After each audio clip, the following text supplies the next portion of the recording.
Cette émission est une production de la télévision régionale des Moulins.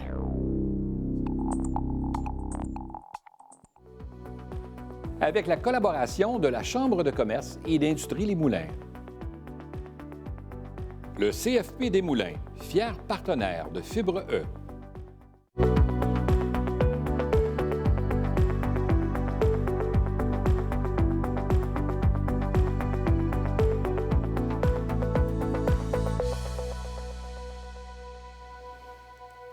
Bienvenue à Fibre E.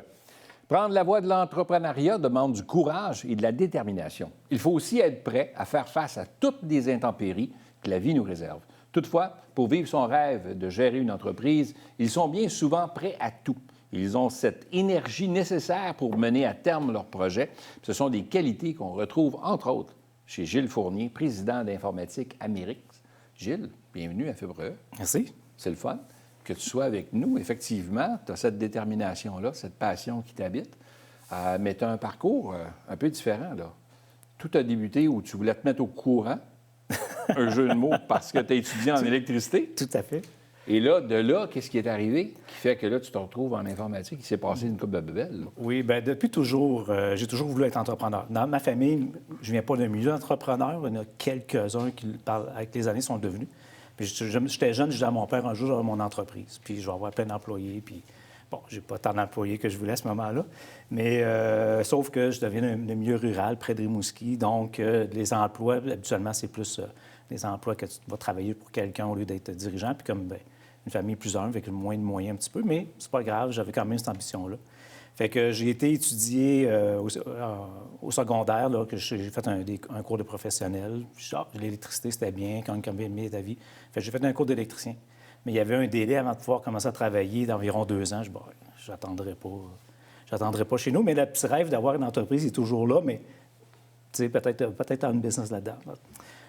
Finalement, je me suis retourné au finir secondaire, j'ai retourné au cégep. Là, j'ai fait des sciences. J'ai vraiment adoré les sciences. Fait que là, je me suis allé en chimie analytique. Chimie analytique? Oui. Donc, après l'électricité, tu es rendu en chimie analytique. Et là? Et là, j'ai fait ce cours-là. J'ai terminé ce cours-là. Après ça, je suis sorti de l'école. J'ai travaillé pendant 14 ans de temps pour Petro-Canada en pétrochimie.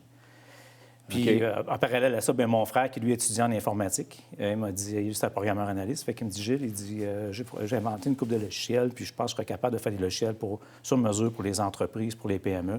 Puis, t'attends-tu d'embarquer?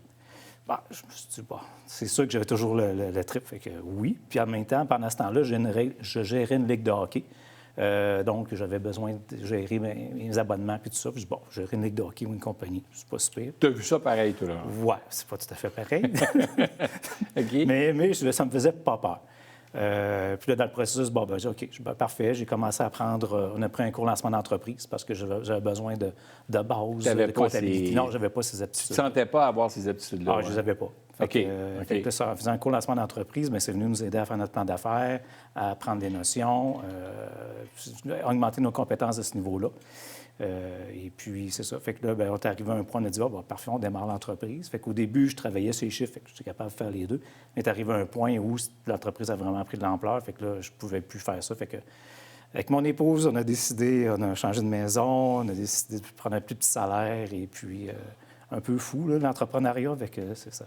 Ça prend ça, hein? Un peu d'audace. Ça prend de l'audace, de la détermination. Du risque? Oui, tout à fait. Mais j'ai jamais eu peur que ça ne marche pas, que j'aurai un échec. Parce que? Parce que j'y croyais, puis j'étais un positif dans la vie. Fait que les gens qui t'écoutent, tu leur dirais foncez? Oui, foncez qu'un certain risque calculé aussi. Il ne faut pas faire attention dans quoi on s'investit. Tantôt, je parlais avec un collègue, puis on parlait justement dans la restauration. Il y a beaucoup de restaurants qui ouvrent, qui ferment. Fait qu'il faut faire attention un petit peu au milieu où on choisit. Il faut avoir quelque chose qui se démarque ou vraiment un service qui est essentiel, qui fait que tu vas avoir une demande pour ce que tu offres, là, répondre à un besoin. En principe, une compagnie, tu réponds à un besoin. Sinon, tu ne seras pas là. Mais c'est ça. Pour les jeunes entrepreneurs, ça prend la détermination, ça prend une bonne idée. Après ça, il faut que tu vois si tu as vraiment une bonne idée, si tu es rentable. Détermination, persévérance, résilience, tous ces qualificatifs font partie de l'équation. Là, aujourd'hui, tu te retrouves à la tête de cette entreprise-là maintenant, Informatique Amérique. Est-ce que ton frère est dans le portrait aussi? Non, parce que mon frère, lui, c'est un programmeur analyste. Puis quand on commençait à essayer de vendre, on a fabriqué 3 logiciels pour des compagnies. Mais on vendait ça presque rien à ce moment-là. On commençait, on voulait des clients. Mais partout où on cognait, les gens voulaient avoir des serveurs, des postes de travail, du service, ils voulaient avoir des imprimantes, ils voulaient avoir une équipe TI qui s'occupe d'eux. Fait que là, on a transformé l'entreprise. Puis lui, à ce moment-là, on n'avait pas beaucoup de clients. Fait qu'il y avait quand même une famille. Fait que les sous n'étaient pas là. Fait qu'il a décroché un contrat pour CGI. Puis il est parti travailler pour eux pendant un bon bout. Maintenant, il est rendu ailleurs. Mais c'est ça. C'est grâce à lui que j'ai parti dans l'entreprise. Donc là, tu te retrouves seul à bord. Et là, tu as comme changé un peu le créneau. C'est-à-dire qu'au lieu d'être dans la confection de la programmation de logiciels spécifiques pour des entreprises selon leurs besoins, tu étais plus dans ce qu'on appelle On a fait du service TI plus spécifique pour leurs besoins. On était très personnalisé. Fait que c'était pas une recette générale. Fait qu'on est très... On a une relation derrière nos clients, sont souvent des clients de longue date parce on s'est ajusté à leurs besoins, à leur réalité. Fait que ce qui fait que quand on rentre, on sort rarement d'entreprises qui sont nos clients. Donc, les gens sont loyaux avec vous parce qu'ils ils en ont pour leur argent, pour ce que vous leur offrez, parce que vous êtes à l'écoute de leurs besoins? On est à l'écoute de leurs besoins, puis je vois ça comme si c'était à moi, comment je voudrais qu'on gère mes sous au niveau informatique. Puis après ça, on va donner des choix. Voici le choix. Comme tu as un auto, les pneus sont finis, bien, tu peux t'acheter peut-être des pneus usagés ou dire, je vais prendre des pneus neufs. Même principe avec les ordinateurs. Tu arrives à un point, tu dis, bon, je réinvestis dans du neuf, mais je n'ai pas les moyens. OK, je sais que temporairement, je vais faire ça. Mais on laisse des choix éclairés. Puis on fait attention pour comment je dirais ça? Pas abuser des gens, pas en mettre trop. Mais des fois, il y a une réalité qui est là. J'arrive encore des entreprises qui n'ont pas de backup et qui ne comprennent pas qu'il faut qu'il y ait des backups en 2024. Ils comprennent quand ça arrive puis ils perdent tout. Puis que ça fait mal. Mais si je reviens à toi, ce qui veut dire que ce que tu as mis en pratique dans ton entreprise puis ta ligne de pensée avec tes clients, c'est en lien avec tes valeurs. Mes valeurs, tout à fait. Tout à fait. Donc, ton équipe qui t'entoure, qui est autour de toi, partage ces mêmes valeurs-là. Tout à fait. C'est un essentiel si on veut travailler chez Informatique Amérique. Oui. Si tu n'as pas le souci du client puis le souci du détail, bien, tu vas passer. Oui, C'est ça. Puis d'ailleurs, je suis avec mon bras droit qu'éventuellement, je vais préparer la relève avec lui. Donc, il partage vraiment les mêmes valeurs que moi. Puis des fois, on a des dossiers clients, qu'est-ce qu'on fait, quelle manière qu'on fait, qu'est-ce qu'on propose, c'est important. Puis oui, c'est partagé par l'équipe. Parce que c'est important, ça. Donc, ce que tu dis, toi, c'est que être entrepreneur, c'est aussi d'être à l'écoute de tes clients, mais d'offrir le meilleur à ses clients, puis ce qui va perdurer dans le temps au niveau de la loyauté de ces gens-là. Tout à fait. Puis il y a un équilibre là-dedans. Oui, puis si jamais tu fais une erreur, tu es bien mieux de dire, écoute, monsieur le client, j'ai fait telle erreur, voici comment on va le corriger. Puis c'est arrivé parce que quelqu'un qui est infaillible, j'en connais pas. J'ai pas perdu un client à cause de ça. Au contraire, les gens m'ont dit, bien, vous êtes honnête, puis je peux avoir confiance en vous. Fait que c'est ça. Puis... La vente est souvent importante. Ce qu'on fait, ce qu'on vend à nos clients, c'est important de vendre selon leurs besoins. Mais ce que tu dis, c'est que le service après-vente est doublement, si ce n'est pas 3 fois plus important que la vente initiale que tu as faite. Ah oui, tout à fait, parce que mes meilleurs ambassadeurs, moi, c'est mes clients. La meilleure publicité que j'ai faite, les plus rentables, ça ne m'a pas coûté une scène, c'est mes clients qui l'ont fait pour moi. Fait que c'est sûr que ça va avec le service qu'on donne puis le souci. Ce qu'on dit communément, le fameux bouche-à-bouche, là, qui fait que les gens parlent de toi. Fait que c'est mieux d'en parler en bien qu'en parler en mal. Oui, tu veux pas qu'elle parle en mal. Non, mais les gens parlent de toi pareil, mais ça ne t'aide pas nécessairement à renforcer ta position. Fait que c'est un peu le principe que tu as mis en place. Et là, tu me parlais de relève tantôt. Donc, tu es en train doucement de préparer ta relève pour la suite. Là. Exactement. Parce que, mettons, éventuellement, à peu près dans 10 ans, j'aimerais prendre ma retraite, mais ça ne se fait pas du jour au lendemain. Et puis, mon bras droit, qui, lui aussi, il a toujours rêvé d'avoir son entreprise. Et c'est ça. Fait que là, j'ai commencé à le coacher, montrer, puis là, il voit de plus en plus, puis il me dit, OK, c'est plus d'ouvrage que je pensais avoir une compagnie. Mais dans 10 ans, il va-tu avoir la même passion ou il s'en va tout dans la même direction? C'est ce que tu souhaites? Ou il va réaliser, es-tu malade? Je ne prendrais pas autant de risques que ça? Non, je pense qu'il l'aurait déjà...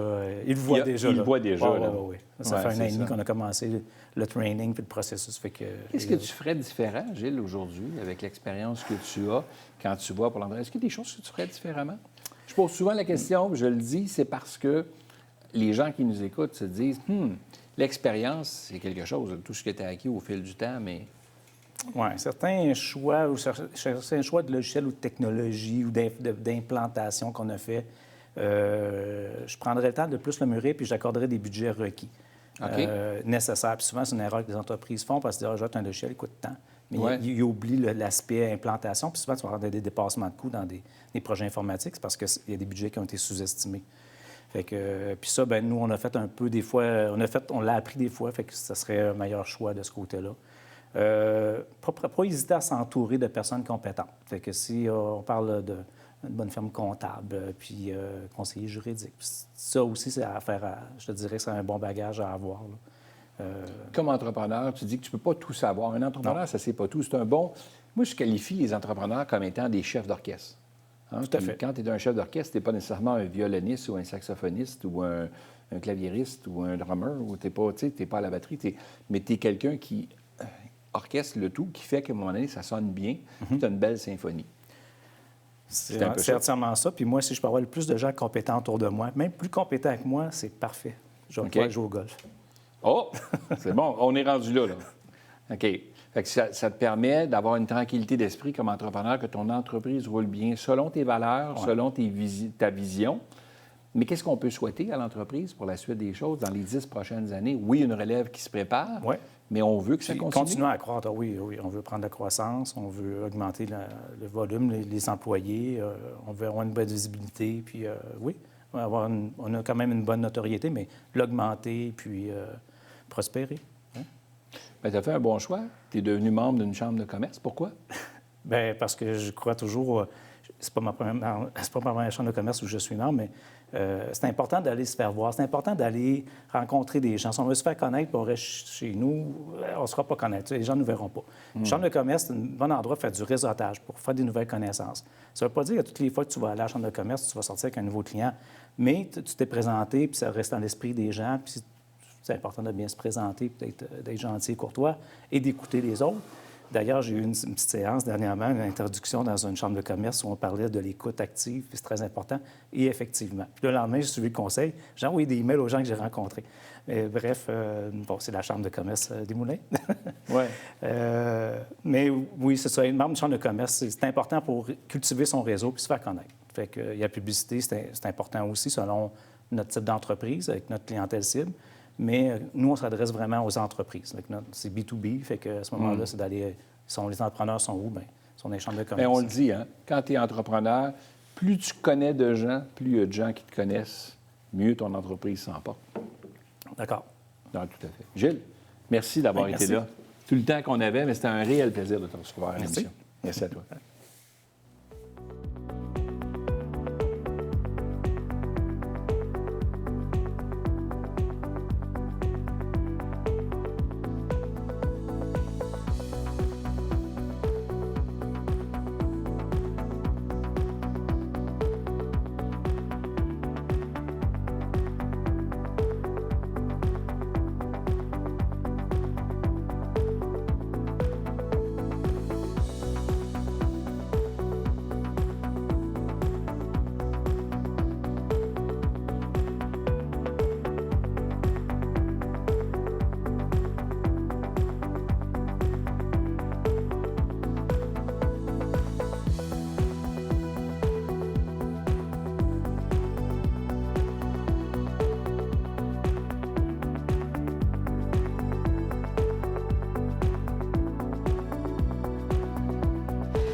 Cette émission est une production de la télévision régionale des Moulins.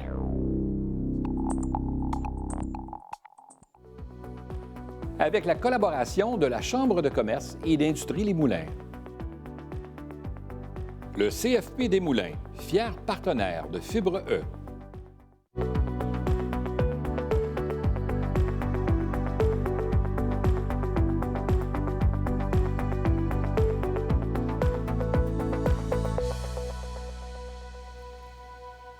Bienvenue à Fibre E. La découverte de la physiothérapie à l'adolescence lui a permis de savoir qu'il voulait exercer ce métier plus tard. C'est à travers la pratique de la physiothérapie qu'il a développé son côté entrepreneurial, devenant ainsi président-directeur général de Physio Extra. Nous accueillons aujourd'hui Pascal Gagnon, l'unique Pascal, qui est partout. Bienvenue à Fibre E. Merci beaucoup. Co-président de la Fondation Santé Sud de la Naudière. Oui. On ne peut pas passer à côté de ça. C'est une super de belle fondation. Oui. On se connaît déjà, nous, de notre côté. Alors, merci d'avoir accepté l'invitation. Je sais que tu as un horaire de fou, mais on dit qu'un entrepreneur, si tu veux que quelque chose se fasse, demande à quelqu'un qui est occupé. Puis ça se fait. C'est vrai, Oui, je suis d'accord. parce que les gens sont cédulés. Est-ce que tu as toujours cru que tu serais un jour entrepreneur? Au début, non. Au début, moi, j'ai commencé justement la physiothérapie, puis après ça, bien, déjà, je commençais de la gestion clinique. Déjà, jour 1, je commençais une clinique dans le coin de Laval. Tu étais propriétaire à l'époque? Non, je n'étais pas propriétaire. Puis tu t'occupais de la gestion Je m'occupais aussi? de la gestion de cette clinique-là, jour 1 d'une clinique à Laval, dans Chevelay. Ah ouais? Oui, puis ça a été intéressant. Ça m'a permis d'apprendre beaucoup, de développer, puis de se rendre compte que, oups, il y avait des enjeux de gestion de clinique. Puis après ça, à un moment donné, moi, je suis un petit gars du coin, je suis un gars de Repentigny. Puis après ça, bien, je suis revenu dans le coin ici à Lachenay, puis tranquillement, on partir une clinique à Lachenay, à Terrebonne, au complexe sportif. Puis après ça, de se dire, ah, bien là, ça grandit, ça va bien. Bien, ça serait peut-être le fun de faire un saut dans l'entrepreneuriat puis d'en profiter un peu aussi en même temps. Fait que là, après ça, je dis, oh, bien, OK, il y a des défis autres. Bien, ça a été super intéressant, justement, de me lancer là-dedans. Puis, mais non, au début, Ouais, c'était pas un chemin tracé comme ça. Moi, j'ai fait beaucoup de sport, j'ai fait beaucoup de... Puis je suis allé quand même assez loin dans ce que je faisais. Puis je me disais, bien, c'était la normalité de pousser encore plus loin la notion de gestion. Puis là, de me dire, bien, pourquoi pas de sauter là-dedans? Et là, tu sautes là-dedans, et Ouais. inévitablement, ça prend une certaine... un petit peu de naïveté, là, pour... Oui. Si on veut, non? Oui. Parce que là, aujourd'hui, quand tu regardes ça, là, tu regardes un peu le chemin parcouru, là, tu te dis, écoute, t'aurais-tu fait le même saut, sachant ce que tu sais? Oui. Ben là, j'aurais c'est fait. sûr que là, c'est une belle aventure. Là. Rendu où C'est t'es sûr. rendu, on s'entend que tu ne retourneras pas en arrière. Là, mais... c'est clair qu'à un moment donné, je me suis fait dire par plusieurs, regarde, c'est un acte de foi. Tu y vas, tu sautes, tu te lances, puis je suis le premier, justement, à avoir embarqué là, avec le fondateur, parce que déjà, c'est une entreprise qui existait déjà. Fait que ça a pris à peu près, je vous dirais, autour de 10 ans pour commencer, puis à faire, en fait, d'avancer dans l'actionnariat là, avec cette entreprise-là. OK. Pour aujourd'hui, tu as retrouvé à la tête de cette entreprise-là, et Exact. c'est là, toi, qui as pris la relève de tout ça, là, dans le fond. C'est ça. Tu étais C'est la ça. relève parce que le propriétaire de l'époque n'avait pas de relève. Elle n'avait pas de relève, mais après ça, on a construit quand même un comité de direction autour de lui. Puis là, après ça, tranquillement, je me suis occupé des opérations, donc le day-to-day un petit peu plus. Puis après ça, j'ai sauté dans l'aventure, je suis embarqué. Puis on est quand même, puis après ça, dans l'actionnariat, on a embarqué plusieurs. On est 12 quand même partenaires là-dedans, là, OK. dans l'entreprise. OK. Parce que là, c'est rendu gros quand même. Là. Vous avez Oui. combien de centres, là? 40 cliniques, là. 40 présentement. cliniques, là. Oui, Wow! à travers le Québec, exact. Mais ça a commencé pas mal dans le coin. Ça a commencé dans le quartier Huntsic à Montréal. Puis rapidement, bien là, dans la région, on s'est implanté pas mal dans le coin. Ben oui. Ouais. Ben écoute, Physio Extra, on en entend parler partout, là. Alors, le bien-être pour toi, c'était important parce que tu es un sportif. Oui, exactement. Donc, Fait que, tu voulais le bien des sportifs aussi. oui, là. j'ai Tu voulais- commencé, mon premier contact avec la physiothérapie, c'était ça. C'est vraiment, moi, j'ai été dans le badminton, fait que sur l'équipe provinciale, au niveau canadien, faire des petites compétitions. Puis je me rendais compte que, ben, j'avais pas le choix. Si je voulais continuer à jouer, ben, j'étais abonné un petit peu à mon physio dans le temps.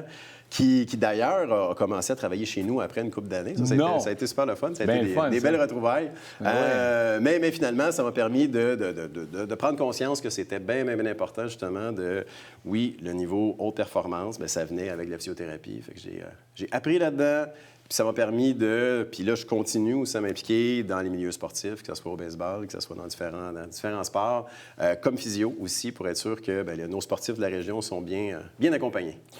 OK. Là, quand tu t'es en allé en physiothérapie, c'est Ouais. quelque chose qui te passionnait. Oui, Puis ça te passionne encore aujourd'hui. encore. Je continue à avoir des patients encore. Et d'ailleurs. c'est ce que j'allais te demander. Ouais. Souvent, quand on devient entrepreneur puis qu'on devient gestionnaire par la force des choses, Ouais. l'entreprise grandit, tu te retrouves avec 35, 40 cliniques, Ouais.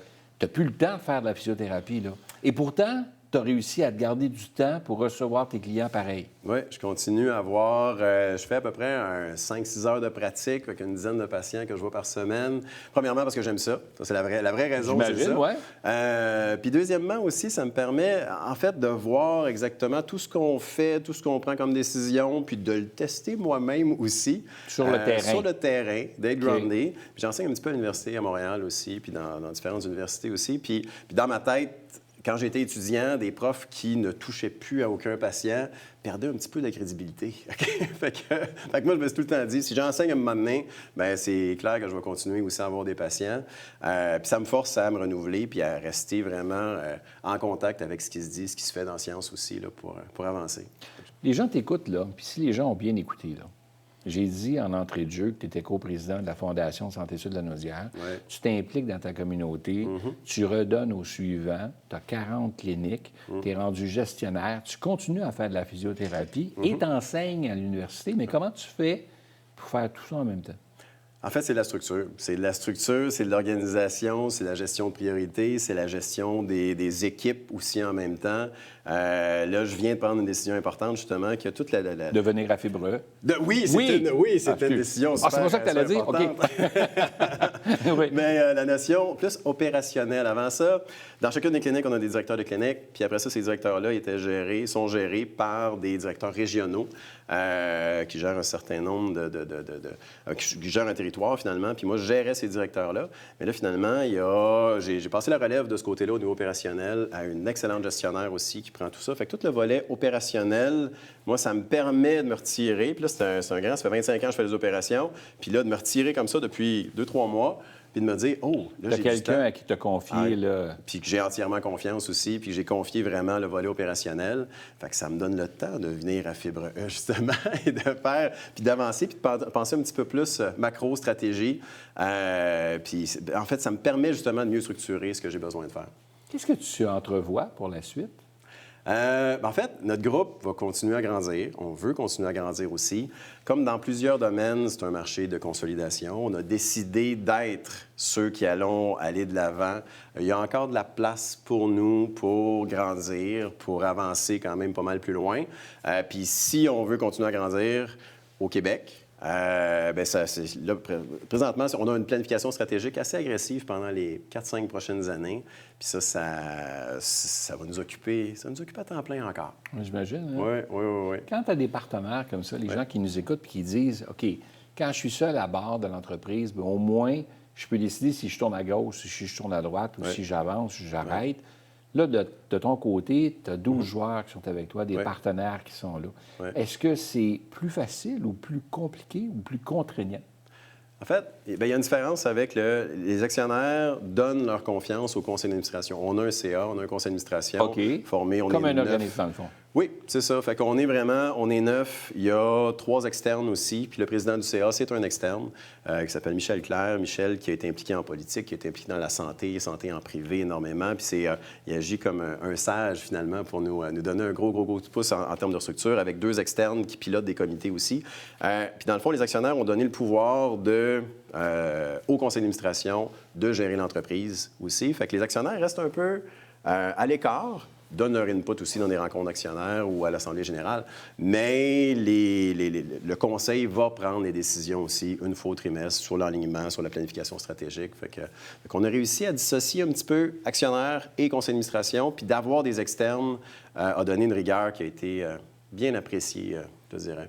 Donc, tu es bien dans ce moule-là, toi, de ton côté, parce que si tu es là, c'est parce que tu es bien là-dedans. Là. Comme entrepreneur, des fois, on a des difficultés à laisser aller un peu notre bébé, ou du moins ce qu'on a construit. Mais dans ton cas, tu voyais là une opportunité d'y aller dans cette dynamique-là pour justement faire croître ton entreprise plus rapidement? Tu Oui. dirais-tu que ça grandit plus rapidement à cause de cette formule-là? Ça nous a aidé, ça l'a aidé à donner de la rigueur, ça a donné de la structure, ça a donné aussi. Puis en fait, les gens de l'externe sont là comme c'est des comités Des aviseurs. mentors, dans le fond. Ben, c'est des mentors. C'est des mentors c'est pour ça, nous, ouais. autant au niveau des ressources humaines qu'au niveau justement de la gestion globale, qu'au niveau des finances. On a vraiment des mentors externes qui ne sont pas nécessairement impliqués dans l'entreprise ou nos actionnariats, mais qui nous guident aussi, puis qui nous disent, qui voient les grandes tendances au niveau des marchés, puis qui sont capables de dire, bien, regarde, allez là.